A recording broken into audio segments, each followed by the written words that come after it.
Entonces, la sesión número 13 es la que hemos quedado y desde aquí yo voy a enganchar porque lo tengo todo resumido.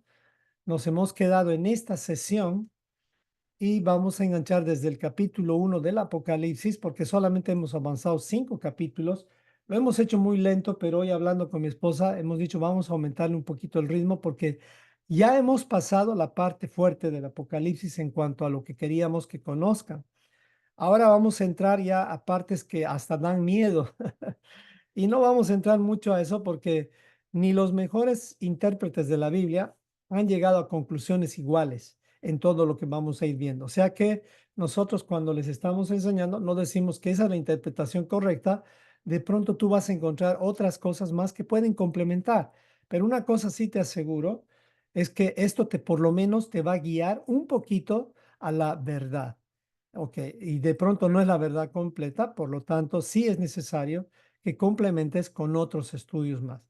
Mi recomendación es tratar de hacerlo, obviamente, de la forma más sencilla posible. Aquí no hay problema con los rabinos, porque los rabinos no quieren ni ver el Nuevo Testamento, menos el Apocalipsis. Para ellos el Apocalipsis es una serie de mentiras, una serie de inventos humanos, y pues se están perdiendo de la revelación del final de los tiempos. Entonces no te preocupes, aquí los rabinos ni tienen opinión siquiera porque no les importa. Qué bueno diría yo,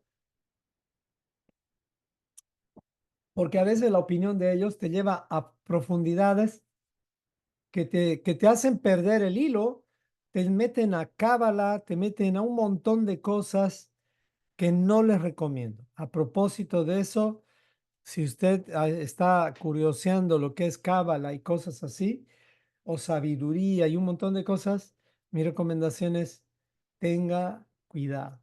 Si no conoce la Torá de Yeshua, o por lo menos no conecta bien el Nuevo y el Antiguo Testamento, está metiéndose en un territorio bastante peligroso y va a terminar saliendo de Guatemala a Guatepeor. O sea, no va a terminar bien. No conozco una persona hasta el momento que haya terminado bien después de haber recorrido un montón de territorios que no son buenos cuando uno no domina la trazabilidad bíblica. Y trazar la Biblia incluye el Nuevo Testamento. No es solamente el Tanakh. Recuerde eso. Si tú no sabes conectar el Tanakh con el Nuevo Testamento, no sabes trazar la Biblia. La Biblia se traza en 66 partes, el rompecabezas divino, según lo que ha hecho Yosef. Entonces, vamos a la sesión 13 de Apocalipsis 5, que dice el título, ¿quién es digno de abrir el libro? Pero, como siempre, vamos a conectar con un repaso de Apocalipsis capítulo 1, 2 y 3. ¿Ok? Esa es la primera parte de la recapitulación. ¿Qué es lo que ocurrió en el capítulo 1? Es donde se presenta a Yeshua como prácticamente Yeshua se presenta como el único que puede interpretar la profecía. Eso es importante entender. Y presenta a Juan, perdóneme, se me salió esto, lo voy a poner más ordenado, y presenta a Juan como el último profeta, o sea, al que le da la revelación más importante de todas.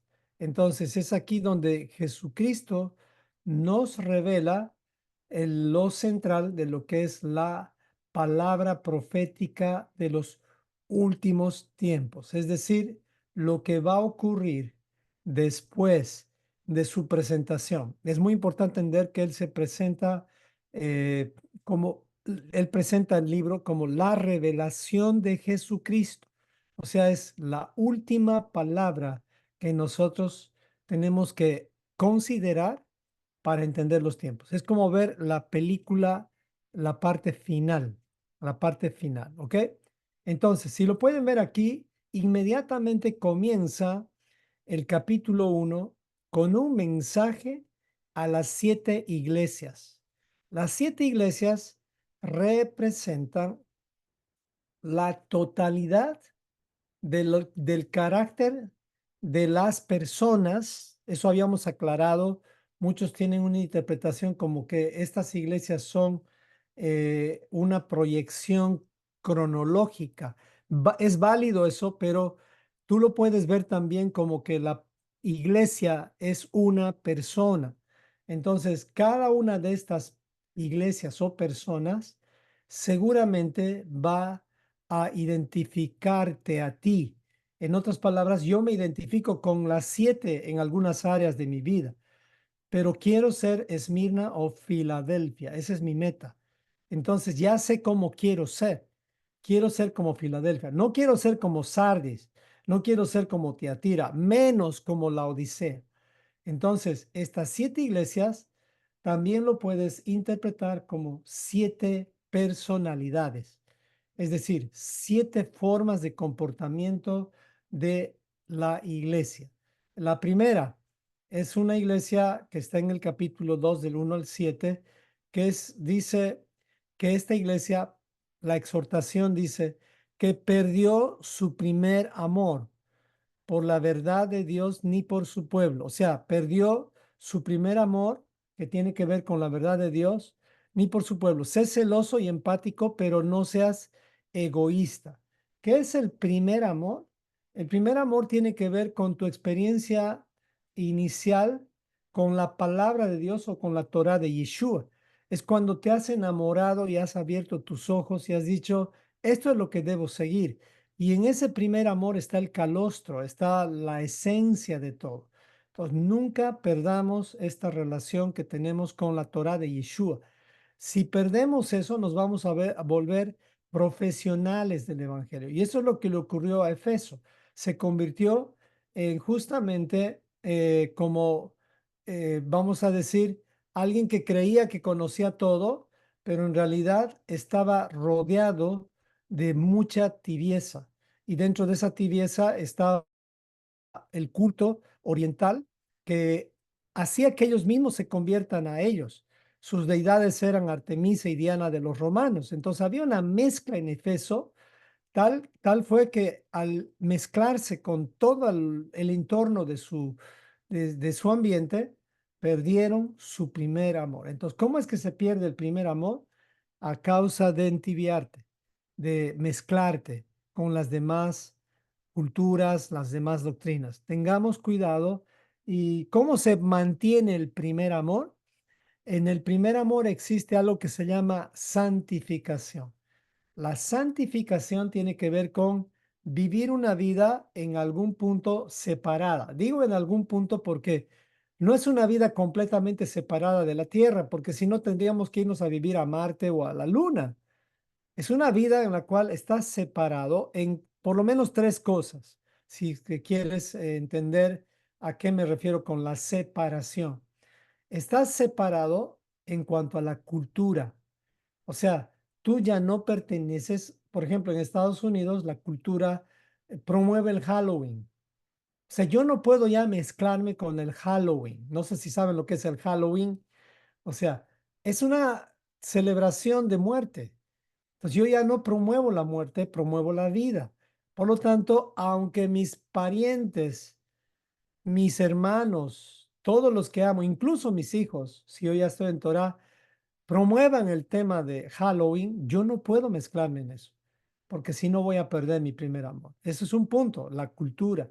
Dentro de la cultura está la alimentación. Ya no puedo comer como a mí me da la gana. Tengo que comer de acuerdo a lo que dice mi primer amor. Y mi primer amor dice, si me amas, guarda mis mandamientos. Por lo tanto, tengo que aprender a comer como dice o sea, Yeshua. Y Yeshua no ha venido a cambiar la ley, sino ha venido a cumplirla.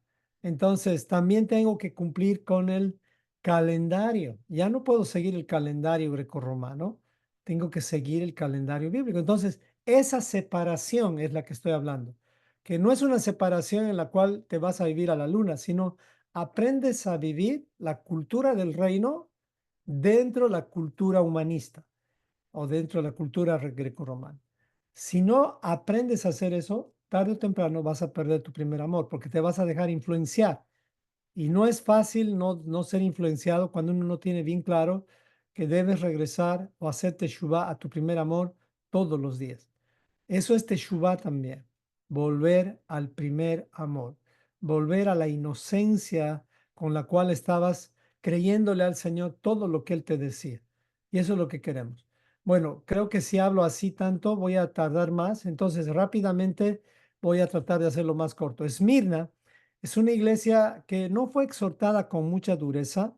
En realidad, la exhortación para ellos es permanece fiel ante la tribulación y la pobreza. Entonces, ellos justamente Esmirna tienen bueno, como una sustancia representativa que es la mirra, que representa la fragancia, la belleza, la consagración, la preparación espiritual, la divinidad y la realeza. Y esta iglesia fue perseguida.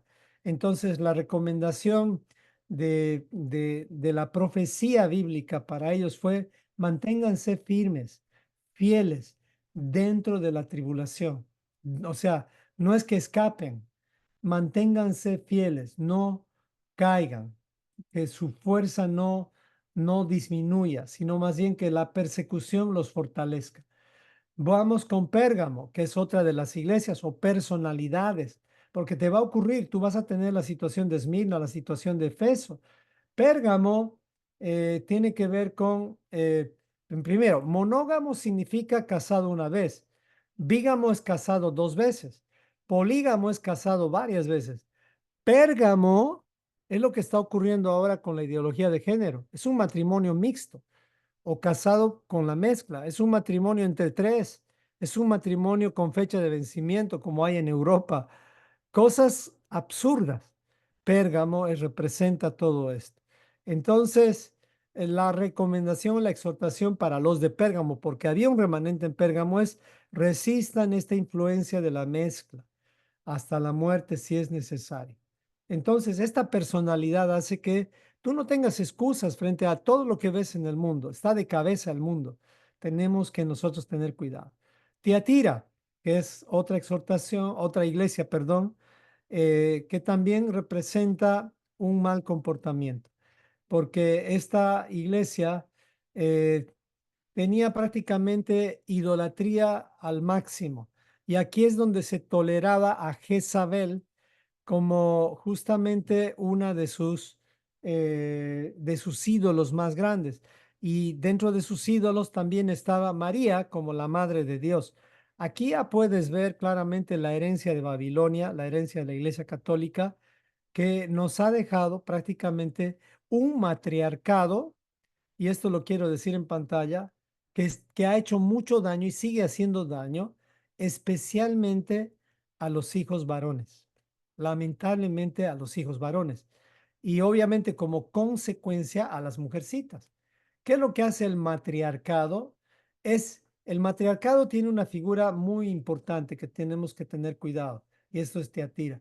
El matriarcado hace como que la esposa no se lleva bien con el esposo, entonces toma al hijo mayor o al hijo menor o alguno de los varones y con él se engancha.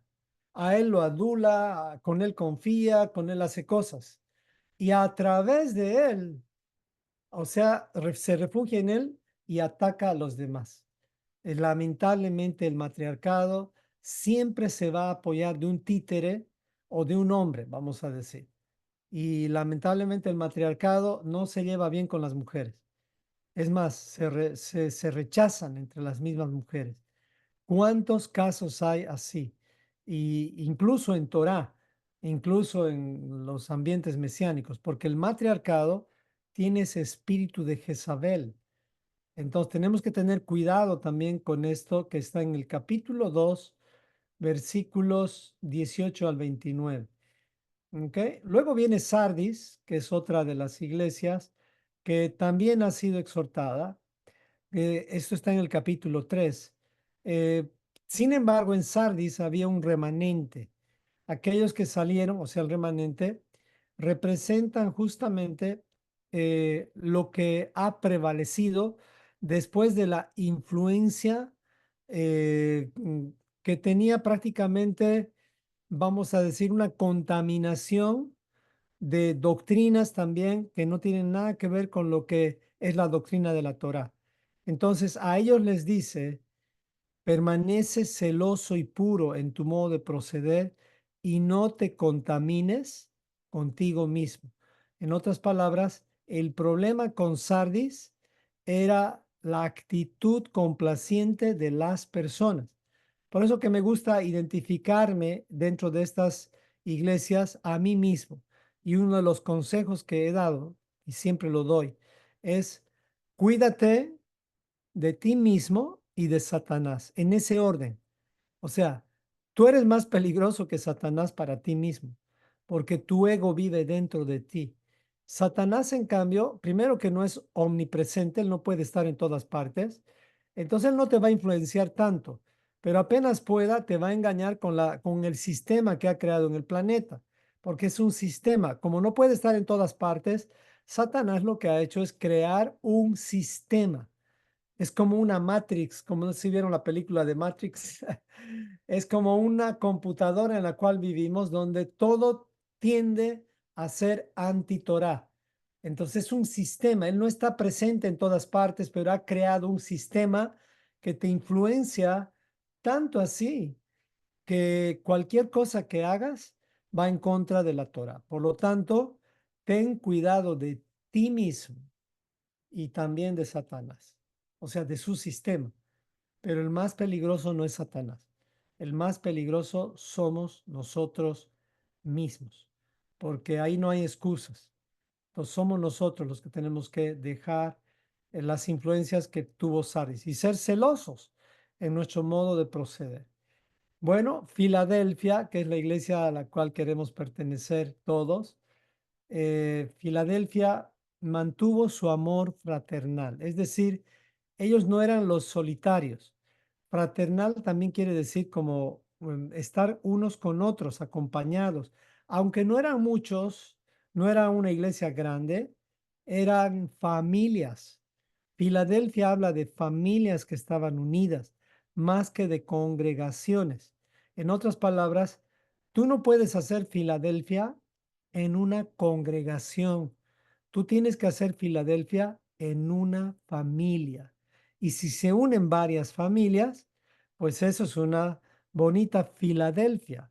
Pero ya cuando nos unimos en base a las normas de una congregación y de cosas, empezamos a meter cosas como la tradición y otras cosas más, y es ahí donde hay el riesgo de perderse. No es que eso es malo completamente, pero la mejor forma de mantenerse como Filadelfia es en grupos pequeños llamados familias. Por esa razón es que es más importante cuidar tu familia que tu relación congregacional. O sea, tu relación familiar es más importante que tu relación congregacional.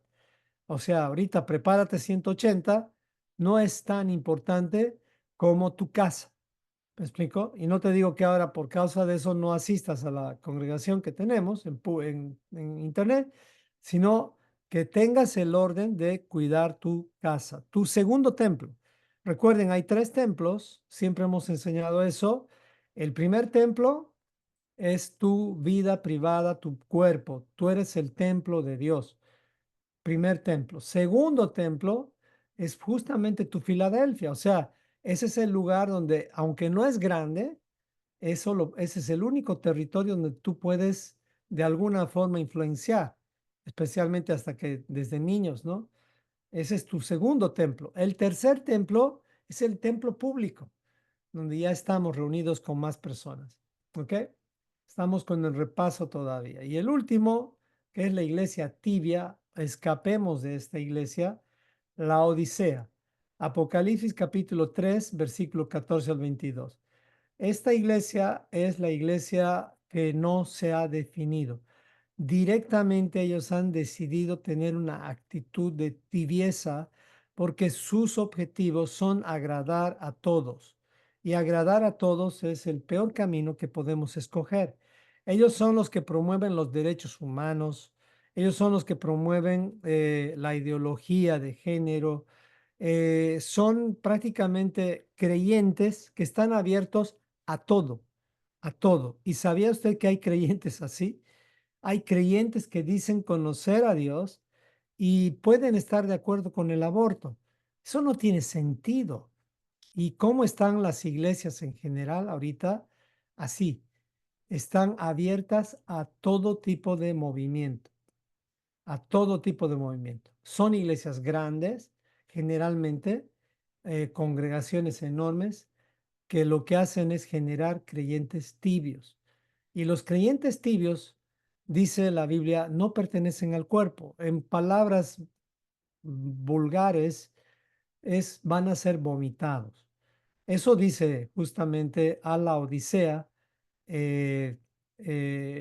Dios mismo les dice, por cuanto no eres ni frío ni caliente, te vomitaré de mi boca. O sea, tú no eres parte de mi cuerpo.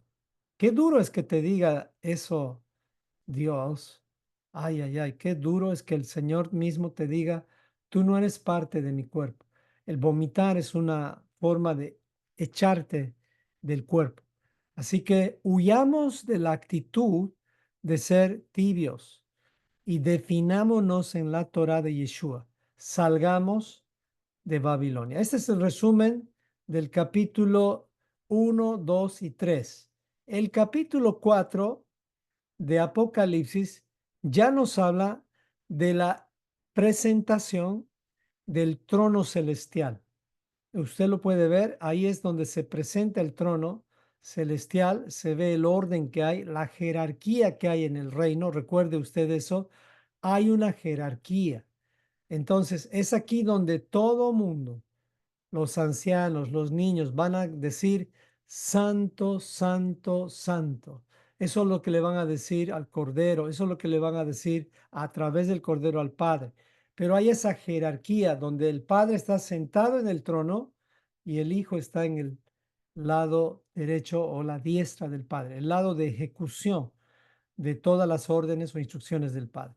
Y el capítulo 5 es el que ya estamos avanzando en este momento, es el que estamos por hablar desde ahora.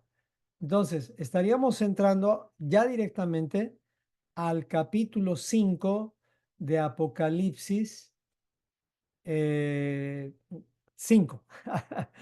Valga la aclaración. Es aquí después de la presentación del trono se revela lo que es el rollo y el cordero, porque cuando el trono es revelado, empiezan los detalles. Todavía el capítulo 5 no habla de cosas que son tenebrosas. El capítulo 6 sí. Entonces veamos un poco del, del capítulo 5. No voy a entrar a todos los detalles porque este tema ustedes ya lo tienen. Solamente voy a hacer un repaso. Entonces dice, y vi capítulo 5 versículo 1. Y vi en la mano derecha del que estaba sentado en el trono un libro escrito por dentro y por fuera, sellado con 7 sellos. Póngale atención a eso. Los 7 sellos son importantes porque van a ser revelados en el siguiente capítulo. Ok, y vi, dice, un ángel fuerte que pregonaba a gran voz, ¿quién es digno de abrir el libro y desatar sus sellos? Y ninguno, ni en el cielo, ni en la tierra, ni debajo de la tierra, podía abrir el libro ni aun mirarlo. Y lloraba yo mucho, está hablando Juan, porque no se había hallado a ninguno digno de abrir el libro, ni de leerlo, ni de mirarlo. Y uno de los ancianos me dijo, no llores, Juan. He aquí que el león de la tribu de Judá, la raíz de David, ha vencido para abrir el libro y desatar sus 7 sellos. Wow. ¿De qué libro estamos hablando? ¿Cuáles son estos sellos? Y dice, y miré y vi que en medio del trono y de los 4 seres vivientes y en medio de los ancianos estaba en pie un cordero como inmolado, que tenía 7 cuernos y 7 ojos, los cuales son los 7 espíritus de Dios enviados por toda la tierra. Hay muchos estudios sobre esto muy preciosos. Y vino y tomó el libro de la mano derecha del que estaba sentado en el trono. Y cuando hubo tomado el libro, los 4 seres vivientes y los 24 ancianos se postraron delante del Cordero. Todos tenían arpas y copas de oro llenas de incienso, que son las oraciones de los santos, y cantaban un cántico nuevo diciendo, digno eres de tomar el libro y de abrir sus sellos, porque tú fuiste inmolado y con tu sangre nos has redimido para Dios, de todo linaje y lengua y pueblo y nación. Nos has hecho para nuestro Dios reyes y sacerdotes, y reinaremos sobre la tierra. Y miré y oí de muchos ángeles alrededor del trono y de los seres vivientes y de los ancianos, y su número era de millones, que decían a gran voz, el Cordero que fue inmolado es digno de tomar el poder, la riqueza, la sabiduría, la fortaleza, la honra, la gloria y la alabanza. No hay ningún rabino aquí. Eso tiene que tomar en cuenta. Dice, y a todo lo creado que esté en el cielo y sobre la tierra y debajo de la tierra y en el mar y a todas las cosas que en ellos hay. Oí decir, al que está sentado en el trono y al Cordero, esta es una canción, sea la alabanza, la honra, la gloria, el poder por los siglos de los siglos. Y los cuatro seres vivientes decían, amén. Y los 24 ancianos se postraron sobre sus rostros y adoraron al que vive por los siglos de los siglos. En otras palabras, Juan estaba llorando porque él vio que había un libro que nadie lo podía abrir. Este libro es el rollo. Entonces, vamos a ir viendo un poquito algunos detalles desde el versículo uno. No creo que vayamos desde el versículo uno, pero voy a hacer algunas referencias. Por ejemplo, aquí en la primera parte, ya lo hemos explicado en la grabación anterior. No sé si Pablito lo puedes poner, lo que hemos hecho de este capítulo. Solo estoy tratando de conectar. Y dice, y vi en la mano derecha, y hemos analizado qué significaba la mano derecha. Pues la mano derecha representa la compasión, la misericordia, la gracia y su amor, donde sus leyes y sus instrucciones son la expresión de su gracia. En otras palabras, cuando habla y vi en la mano derecha, está hablando la misericordia de Dios, del que estaba sentado en el trono. Y ahí es donde había un libro escrito por dentro y por fuera, sellado con 7 sellos. Entonces, ¿quién estaba en el trono? El Padre Celestial, el Eterno, el Dios de Abraham, Isaac y Jacob. ¿Y quién estaba en la mano derecha? Obviamente, Yeshua. Él es la representación de la gracia. Él es la representación de la compasión de Dios. Ahora veamos. ¿Y qué es el libro sellado? El libro sellado es el rollo de la Torá. Esto no lo sabíamos, ¿no? O sea, ¿qué es el libro o el rollo? El que está sellado es la Torá. Y aquí quiero explicarles algo. La Torá ha estado sellada por mucho tiempo, no solamente a nosotros, sino ha estado sellada a muchas personas por muchos años a causa de la maldad del hombre. En el año 325 borraron la Torá, eliminaron la Torá. Es como lo que sucedió en el año, creo que es en el año 62 o algo así, en Estados Unidos, eliminaron los 10 mandamientos y la Biblia de las escuelas. Y gracias a Dios vino Trump y volvió a meter todo de nuevo en las escuelas. Fue el único presidente que lo hizo de verdad, porque los otros, Bush, Reagan, todos ellos, dijeron lo van a hacer, pero lo hicieron de una forma muy tibia. En cambio, cuando vino Trump, y no es que yo esté en favor o en contra de Trump, lo hizo tal cual. Incluso retornó la oración al palacio, a la Casa Blanca. Entonces hizo cosas tremendas en cuanto a la palabra de Dios. Entonces, ¿qué es lo que tenemos que hacer nosotros ahora? Es retornar la Torá a nuestras vidas, porque ya los sellos han sido abiertos. Ya podemos ver la Torá. Ya no estamos extraños a la Torá. ¿Recuerdan cuando estuvimos extraños a la Torá? Yo recuerdo que decía, no es necesario guardar la Torá. Eso es tener sellado tus ojos frente a la Torá. Estábamos con sellos, no veíamos. El milagro de Dios ha hecho que nosotros podamos ver más allá, incluso que maestros en divinidades, que profetas, que pastores, que un montón de gente que ahorita todavía no ve, todavía está sellado para ellos la Torá, porque son enemigos, son antimesías, son antitorá. En cambio, tú que ya estás estudiando la Torá, ya se te han abierto los ojos. Por lo tanto, tu responsabilidad es mayor y también tus beneficios son mayores. ¿Por qué? Porque aquellos que ya han abierto sus ojos a la Torah dice que van a gobernar con Cristo durante el milenio. O sea, Cristo no va a gobernar solo durante el milenio, va a gobernar con sus 12 apóstoles, pero también contigo y conmigo si nos preparamos. ¿Ok? Entonces, el rollo es la Torá revelada. ¿Ok? Este es el rollo, el libro escrito por delante y por detrás, como dice Ezequiel 2:9 al 10.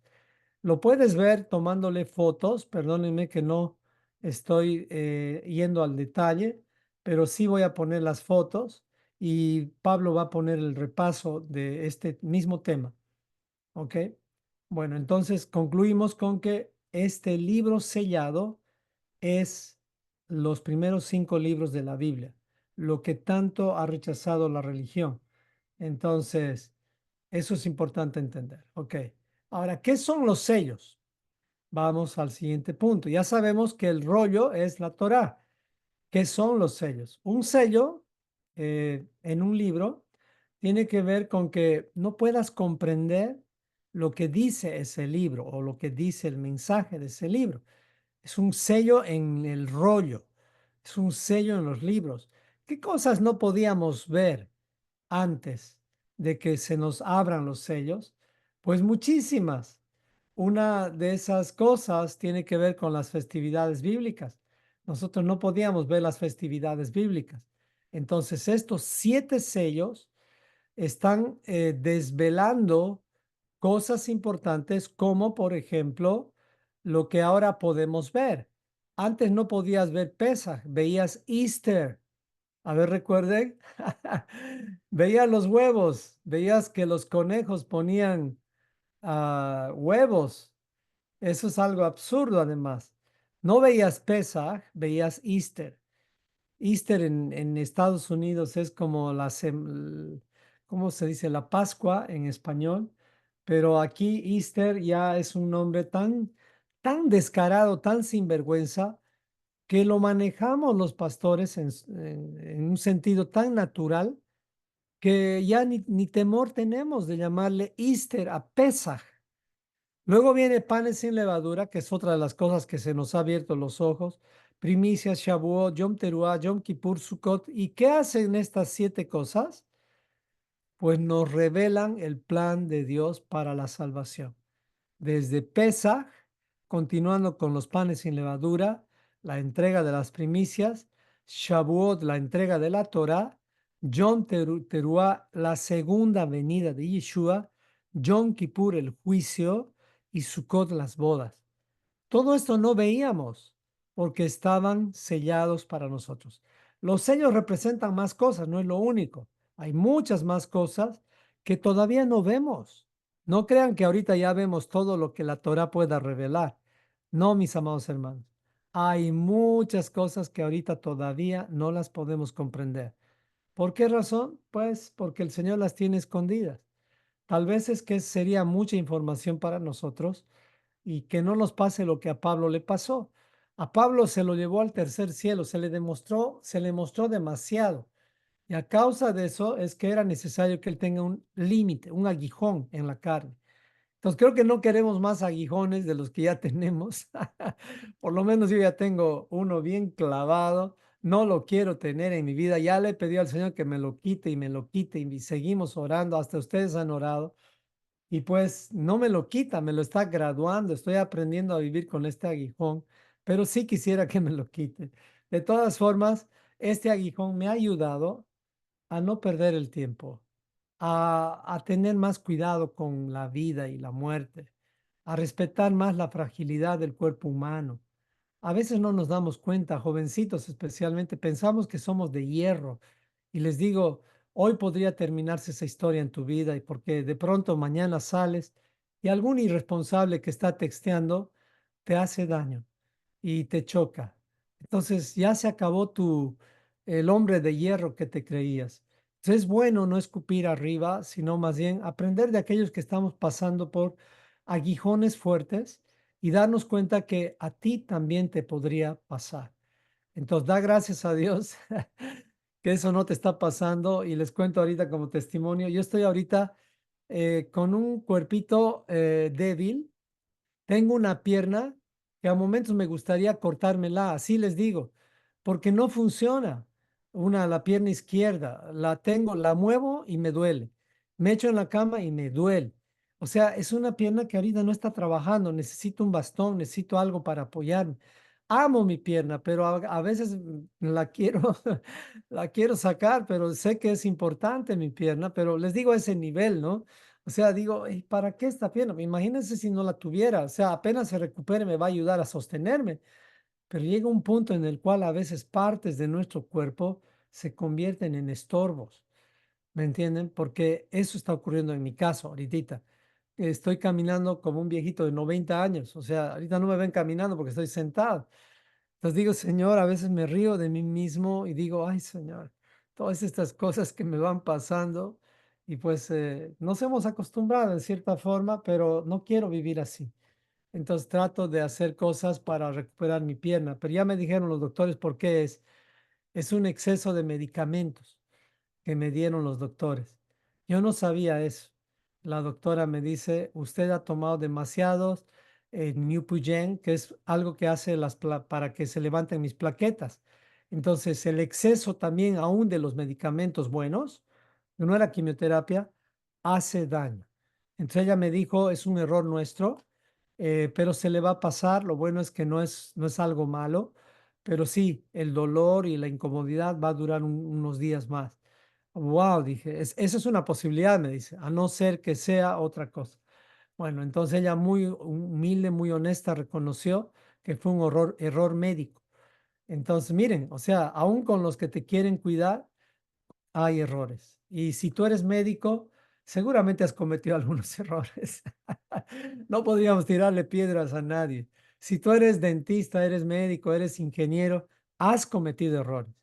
Entonces, pues al final concluimos que el fin de todo discurso es este: teme a Dios y guarda sus mandamientos, porque ese es el todo del hombre. ¿De qué nos sirve justificarnos qué desgraciado ese doctor si nosotros también hemos hecho algunas veces cosas iguales o peores? Así que bueno, me tocó a mí, yo podría demandar, podría hacer cosas, pero no, la humildad de esta doctora me hizo pensar y dije, bueno, escojo la paz y no la guerra. Lo bueno que no es algo complicado, gracias a Dios. Y cada vez está mejor mi piernita. Y la amo, no me la quiero cortar por si acaso, no vayan a pensar que eso es una palabra literal, nada más era una especie de queja que a veces pasa. Bueno, y otra revelación importante es el Shabbat. Son cosas que estaban selladas a nosotros. Y por más que las queríamos ver, éramos enemigos del Shabbat, enemigos de todo lo que ahora podemos ver. Entonces los sellos son muchas cosas. Yo les estoy mostrando algo sencillo ahorita, como para niños. Hay más cosas, tal vez no las vamos a poder tocar ahora y tal vez ni las vamos a poder entender en esta tierra, pero son cosas importantes. Bueno, sigamos. Y también dice, bueno. ¿Quién es digno de abrir y desatar los sellos? Entonces, esto va conectado a algo que se llama la historia de la iglesia de acuerdo a la Biblia y de acuerdo a las iglesias grecorromanas. Las iglesias grecorromanas, cuando interpretan esto del libro y desatar los sellos, se basan en algo que se llama dispensacionalismo, lo cual es una cosa absurda. No tiene Torá, no tiene ninguna trazabilidad. Y eso es lo que se enseña en los institutos bíblicos. Yo lo aprendí y pues ahí me di cuenta de que pensé que eso era cierto, pero ellos mismos después, los que crearon las doctrinas del dispensacionalismo, reconocieron que eran doctrinas nuevas que podrían tener errores. Ahora muchas iglesias cristianas tienen mucho cuidado con basar su fe en las dispensaciones. Sin embargo, en vez de las dispensaciones, es mejor recordar que Dios no ha hecho dispensaciones, o sea, no ha hecho periodos de tiempo diferentes como el tiempo de la gracia, el tiempo de la ley. Él no ha hecho así nunca nada. El Señor lo que ha hecho son pactos. Eso es lo que ha hecho Dios, pactos. El primer pacto lo hizo con Adán. El segundo pacto lo hizo con Noé. Este es un pacto con toda la humanidad. El de Adán también es con toda la humanidad. Y luego vienen los pactos que ya son exclusivos, no son con toda la humanidad. Dios rompió el pacto con Nimrod y de ahí con la Torre de Babel rompió con toda la humanidad. Entonces escogió un hombre llamado Abraham y a través de él hizo puros pactos exclusivos. Ya no abrió todas las puertas a las naciones, sino solo una. Y esta puerta no está cerrada para los demás, nada más que ya no puedes escoger cualquier puerta. No puedes entrar por cualquier puerta al reino, solamente a través de la puerta señalada en el linaje de Abraham, de donde está Yeshua, que él es la única puerta de entrada al reino. Luego viene el pacto con Isaac, el pacto con, obviamente, Jacob y el pacto que Dios ha hecho con Moisés. Este pacto es un pacto que tiene que ver ya con la creación de una nación. Y una nación no puede ser creada sin una constitución, sin un departamento de migraciones. Entonces, Moisés, ¿qué es lo que ha hecho? Ha hecho la regulación de cómo es que uno puede volverse israelita de acuerdo a la Torá. Ha hecho un pacto en el cual, cómo es que ellos marcan su territorio y cómo es que ellos conquistan la tierra prometida. Todo lo ha hecho a través de Moisés en este pacto. Entonces, luego viene el séptimo pacto, que es un pacto ya eterno. Volvemos a lo eterno aquí como una señal de que este pacto va a ser sellado por eternidad. En cambio, vamos a decir el pacto que Dios ha hecho con Noé, por ejemplo, es un pacto con la tierra y la tierra va a ser destruida, por lo tanto no es un pacto eterno. Entonces Dios sella el séptimo pacto con el pacto davídico, declarando un pacto eterno, es decir, ha sellado el pacto con los que están dentro del tabernáculo caído de David, levantándolo, para que todos nosotros tengamos al Hijo de David como el Rey de Reyes y Señor de Señores. ¿Quién es el Rey, el Hijo de David? Yeshua, nuestro Mesías. Ahora, este es el octavo pacto que Dios ha hecho con nosotros. Es un pacto renovado, un pacto de paz, que lo puedes encontrar en Jeremías, en Ezequiel, en Mateo. Este es el pacto en el cual nosotros ya vivimos y moramos con Él en el Edén. Esto es diferente. Aquí ya es donde vamos a volver a casa. 8 significa infinito o eternidad. 7 es el tiempo en el cual Yeshua va a gobernar. ¿Me explico? Y 6, que es el pacto con Moisés, representa la oportunidad que Dios está dando a la tierra para que se acerque a Él. Son 6,000 años. Después de eso ya se acabó la paciencia de Dios. Si tú quieres saber cuánto tiempo dura la paciencia de Dios, pues dura 6,000 años.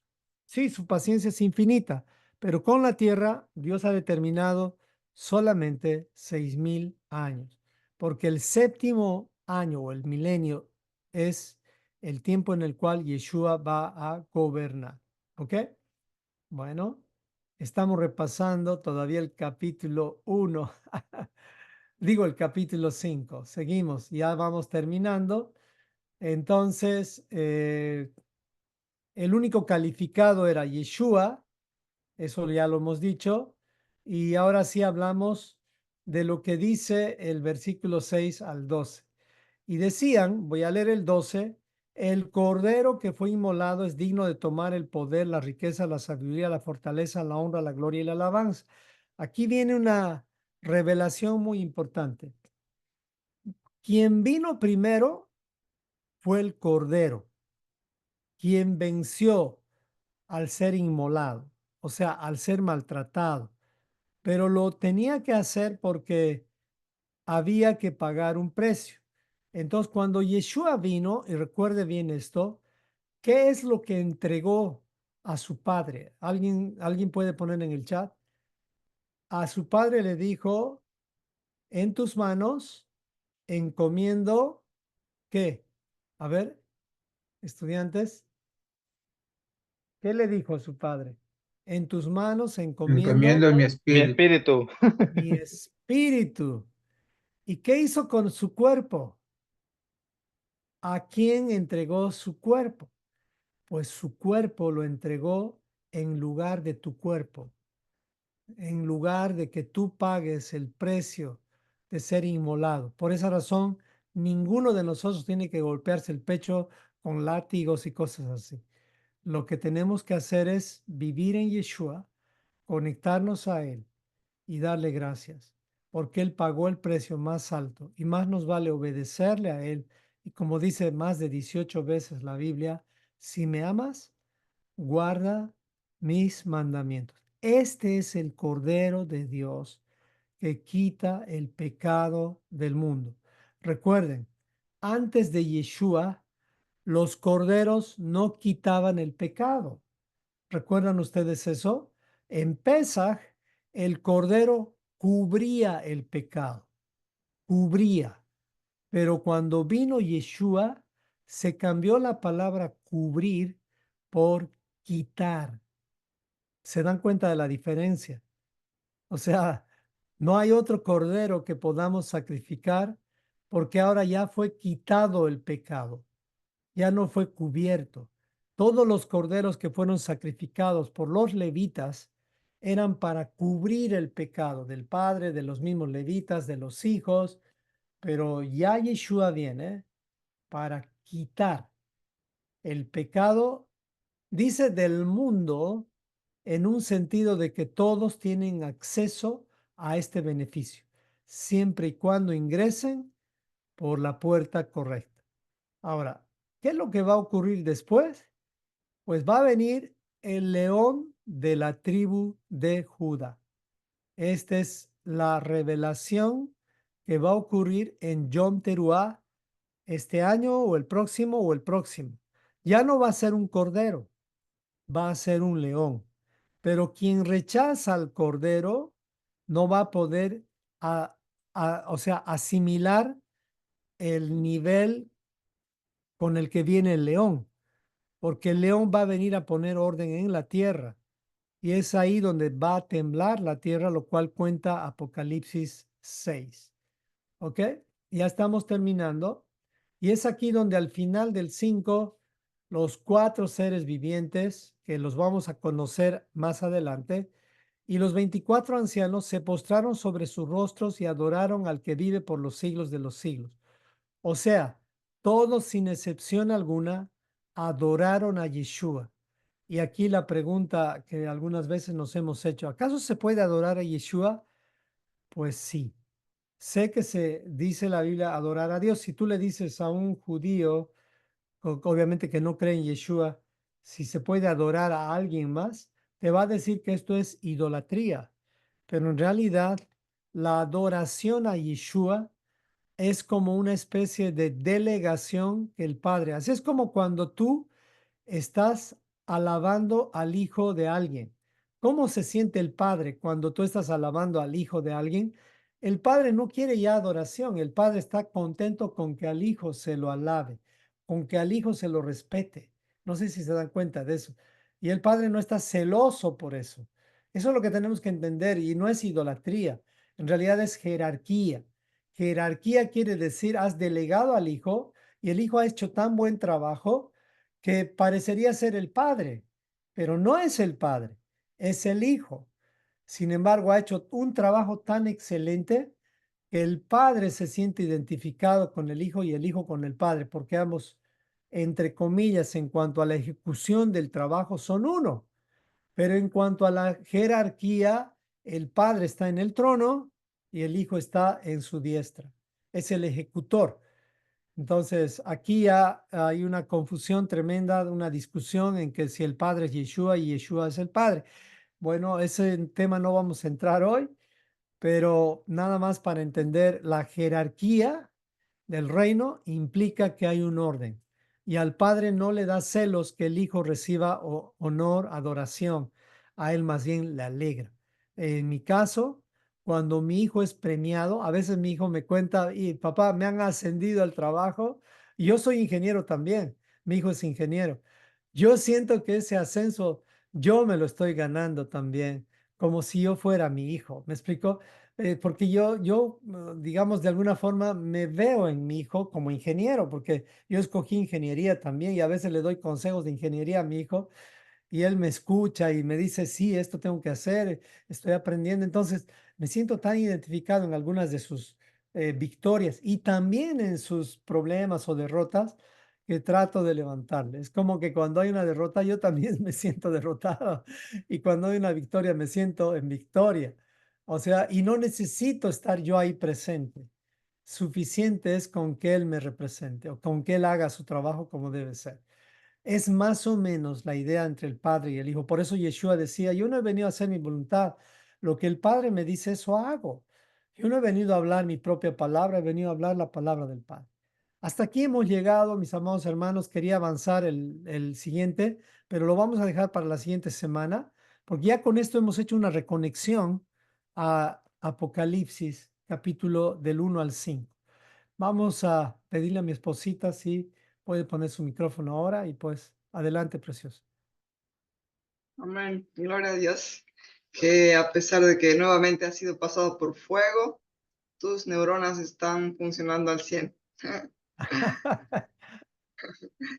Y Gloria a yo me Dios. quedo con el fin de todo discurso es este. Teme a Dios y guarda sus mandamientos. Wow, Acompáñame a tremendo. orar, familia. Padre amado, Dios de nuestra salvación, Creador de los cielos y la tierra, te adoramos en este día de Shabbat y todos los días de nuestra vida. Que como padres nuestra función principal sea guiar a nuestros hijos hacia ti. Queremos ser como la iglesia de Sardis, perseverando, manteniéndonos firmes y humildes en la palabra y en el testimonio de Yeshua. Que nunca perdamos nuestro primer amor, teniendo una vida separada de acuerdo a la cultura del reino, viviendo bajo tu calendario, que permanezcamos fieles a pesar de la tribulación o pobreza, que resistamos las falsas enseñanzas y las mezclas, que nos mantengamos puros, sin contaminación, cuidándonos del sistema de este mundo, el antidiseño original, que escapemos de toda especie de tibieza, que estemos bien definidos en tu instrucción. Oramos que las Mm, escamas caigan de los ojos de todos aquellos que amamos y todavía no pueden ver las maravillas de tu palabra. Y si todavía tenemos el entendimiento sellado, oramos que cada vez podamos ver y entender sí, mejor Señor. la medida y que pasemos tiempo, a la medida que pasemos tiempo en tu palabra. Gracias, Señor, por este Mm, estudio, gracias por la vida de mi esposo, gracias por cada persona que sí, se ha Señor. conectado y que cada familia sea un lugar de adoración a ti. Oramos también por la paz de Jerusalén. En el nombre de Yeshua oramos. Amén y amén. Amén. Gracias, preciosa.